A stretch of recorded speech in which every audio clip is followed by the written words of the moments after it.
ओम शांति। हम मनन कर रहे हैं 1970 की अव्यक्त वाणियों का, जिसमें आज के पॉइंट की मुख्य हेडिंग है अव्यक्त बनने के लिए मुख्य शक्तियों की धारणा। अव्यक्त बनने के लिए मुख्य शक्तियों की धारणा। ये मुरली 27 जुलाई 1970 में बाप दादा द्वारा चलाई। आज बाप दादा किस रूप से देख रहे हैं, एक एक के मुखड़े के अंदर क्या देख रहे हैं, जान सकते हो? हर एक कहाँ तक अव्यक्त मूर्त, आकर्षण मूर्त, अलौकिक मूर्त और हर्षित मूर्त बने हैं, यह देख रहे हैं। चारों ही लक्षण इस मुखड़े से दिखाई पड़ते हैं।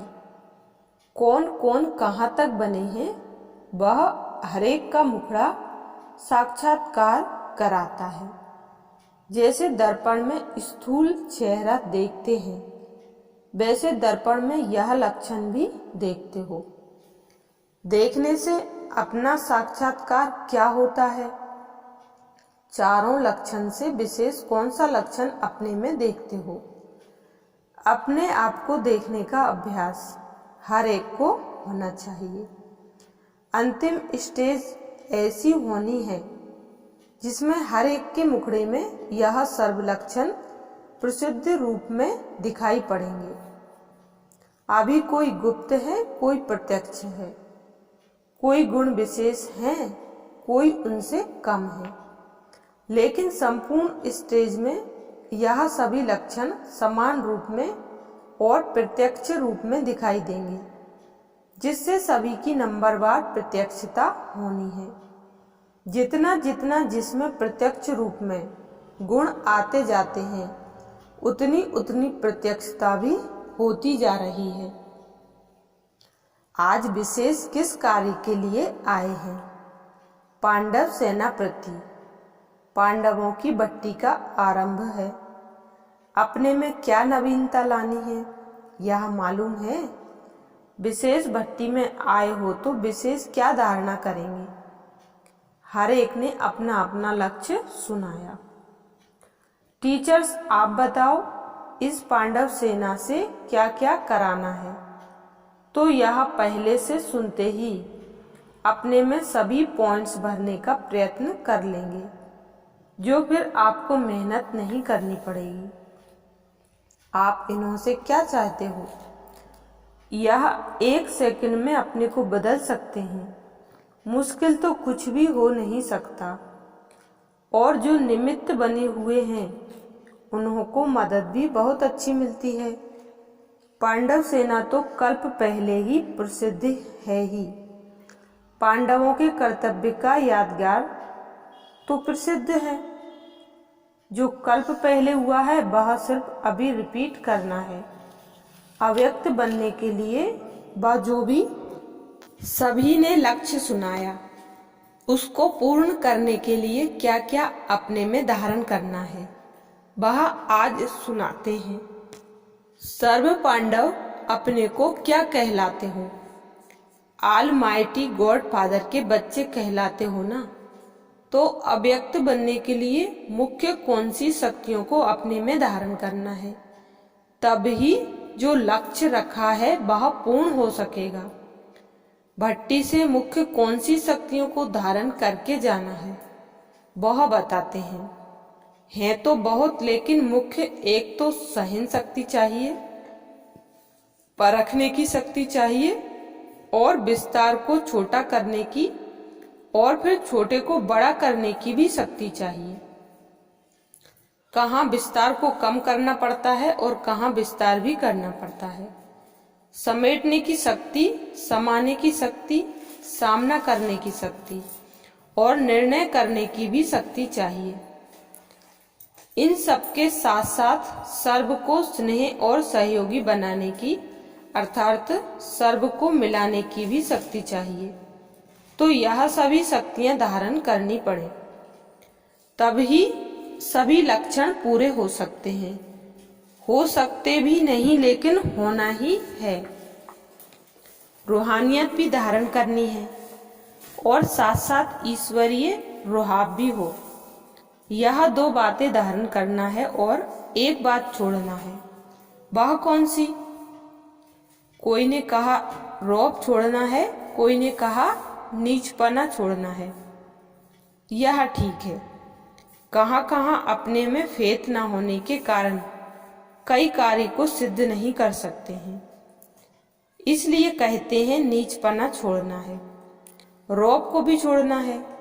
दूसरा जो भिन्न भिन्न रूप बदलते हैं, कब कैसा, तो वह भिन्न भिन्न रूप बदलना छोड़कर एक अव्यक्त और अलौकिक रूप भट्टी से धारण करके जाना है। अच्छा, तिलक तो लगा हुआ है ना, अभी सिर्फ भट्टी की सौगात देनी है। वह क्या सौगात देंगे? तिलक लगा हुआ है, ताजधारी भी है, वह ताज देना है। अभी अगर छोटा ताज धारण किया है तो भविष्य में भी कमी पड़ जाएगी। भट्टी में विश्व महाराजन बनने के लिए आए हो। सभी से बड़ा ताज तो विश्व महाराजन का ही होता है। उनकी फिर क्या क्या जिम्मेवारियां होती हैं, वह भी पाठ पढ़ना होगा। यह भी एक अच्छा समागम है। आपकी टीचर चंद्रमणि बड़ी हर्षित हो रही है, क्योंकि देखती है कि हमारे सभी स्टूडेंट्स विश्व महाराजन बनेंगे। इस ग्रुप का नाम क्या है मालूम? एक एक में विशेष गुण हैं, इसलिए यह विशेष आत्माओं का ग्रुप है। अपने को विशेष आत्मा समझते हो? देखा है, यह किचन अर्थात त्रिमूर्ति की चेन सौगात देते हैं। इस लक्ष्य को देख ऐसे लक्षण धारण करने हैं। एक दो के संस्कारों को मिलाना है और साथ साथ यह जो चाबी की निशानी दी है, अर्थात सर्व शक्तियां जो सुनाई हैं, उनकी चाबी लेकर ही जाना है। लेकिन यह दोनों बातें कायम तब रहेंगी जब रचयिता और रचना का यथार्थ ज्ञान स्मृति में होगा। इसके लिए यह याद सौगात है। अपने को सफलता मूर्त समझते हो? सफलता अर्थात संपूर्ण गुण धारण करना। अगर सर्व बातों में सफलता है तो उनका नाम ही है संपूर्ण मूर्त। सफलता के सितारे हैं, उसी स्मृति में रह कार्य करने से सफलता का अधिकार प्राप्त होता है। सफलता के सितारे बनने से सामना करने की शक्ति आती है। सफलता को सामने रखने से समस्या भी पलट जाती है और सफलता प्रैक्टिकल में हो भी जाती है। समीप सितारों के लक्षण क्या होते हैं? जिसके समीप हैं उन समान बनना है। समीप सितारों में बाप दादा के गुण और कर्तव्य प्रत्यक्ष दिखाई पड़ेंगे। जितनी समीपता उतनी समानता देखेंगे। उनका मुखड़ा बाप दादा के साक्षात्कार कराने का दर्पण होता है। उसको बाप दादा का परिचय देने का प्रयत्न कम करना पड़ता है, क्योंकि वह स्वयं ही परिचय देने की मूर्त होते हैं। उनको देखते ही बाप दादा का परिचय प्राप्त हो जाता है। सर्विस में ऐसा प्रत्यक्ष सबूत देखेंगे। भल देखेंगे आप लोगों को, लेकिन आकर्षण बाप दादा की तरफ होगी। इसको कहा जाता है संसोच फादर। स्नेह समीप लाता है। अपने स्नेह के मूर्त को जानते हो? स्नेह कभी गुप्त नहीं रह सकता। स्नेह के हर कदम से जिससे स्नेह है उसकी छाप देखने में आती है। जितना हर्षित मूर्त उतना आकर्षण मूर्त बनना है। आकर्षण मूर्त सदैव बने रहें, इसके लिए आकारी रूपधारी बन साकार कर्तव्य में आना है। अंतर्मुखी और एकांतवासी यह लक्षण धारण करने से जो लक्ष्य रखा है उसकी सहज प्राप्ति हो सकती है। साधन से सिद्धि होती है ना। सर्विस में सदैव संपूर्णता सफलता के लिए विशेष किस गुण को सामने रखना पड़ता है? साकार रूप में विशेष किस गुण के होने कारण सफलता प्राप्त हुई? उदार चित्त। जितना उदार चित्त उतना सर्व के उद्धार करने का निमित्त बन सकते हैं। उदार चित्त होने से सहयोग लेने के पात्र बन जाते हैं। ऐसा समझना चाहिए कि हम सर्व आत्माओं के उद्धार करने के निमित्त हैं। इसलिए हर बात में उदार चित्त, मनसा में, वाचा में और कर्मणा में भी उदार चित्त बनना है। संपर्क में भी बनना है। बनते जा रहे हैं और बनते ही जाना है। जितना जो उदार चित्त होता है उतना वह आकर्षण मूर्त भी होता है। तो इसी प्रयत्न को आगे बढ़ा के प्रत्यक्षता में लाना है। मधुवन में रहते मधुरता और बेहद की वैराग्य वृत्ति को धारण करना है। यह है मधुवन का मुख्य लक्षण। इसको ही मधुवन कहा जाता है। बाहर रहते भी अगर यह लक्ष्य है तो गोया मधुवन निवासी हैं। जितना यहाँ रेस्पॉन्सिबिलिटी लेते हैं उतना वहाँ प्रजा द्वारा रिस्पेक्ट मिलेगा। सहयोग लेने के लिए स्नेही बनना है। सर्व के स्नेही, सर्व के सहयोगी। जितना जितना चक्रवर्ती बनेंगे उतना सर्व के संबंध में आ सकते हैं। इस ग्रुप को विशेष चक्रवर्ती बनना चाहिए, क्योंकि सर्व के संबंध में आने से सर्व को सहयोग दे भी सकेंगे और सर्व का सहयोग ले भी सकते हैं। हर एक आत्मा की विशेषता देखते सुनते संपर्क में आते वह विशेषताएं स्वर्ग में आ जाती हैं। वह विशेषताएं स्वयं में आ जाती हैं। तो प्रैक्टिकल में सर्व का सहयोगी बनना है। इसके लिए पांडव सेना को चक्रवर्ती बनना पड़ेगा। योग की अग्नि सदैव जली रहे, इसके लिए मन, वाणी, कर्म और संबंध, यह चारों बातों की रखवाली करना पड़े।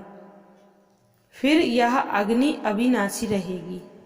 बार बार बुझाएंगे और जलाएंगे तो टाइम वेस्ट हो जाएगा और पद भी कम होगा। जितना स्नेह है उतनी शक्ति भी रखो। 1 सेकंड में आकारी और 1 सेकंड में साकारी बन सकते हो। यह भी आवश्यक सर्विस है। यह भी आवश्यक सर्विस है। जैसे सर्विस के और अनेक साधन हैं, वैसे यह प्रैक्टिस भी अनेक आत्माओं के कल्याण के लिए एक साधन है। इस सर्विस से कोई भी आत्मा को आकर्षित कर सकते हो। इसमें कुछ खर्चा भी नहीं है। कम खर्च वाला नसीब, ऐसी योजनाएं बनाओ। अभी हर एक में कोई ना कोई विशेष शक्ति है, लेकिन सर्व शक्तियां आ जाएंगी तो फिर क्या बन जाएंगे? मास्टर सर्वशक्तिमान। सभी गुणों में श्रेष्ठ बनना है। इष्ट देवताओं में सर्व शक्तियां समान रूप में होती हैं, तो यह पुरुषार्थ करना है। अच्छा, ओम शांति।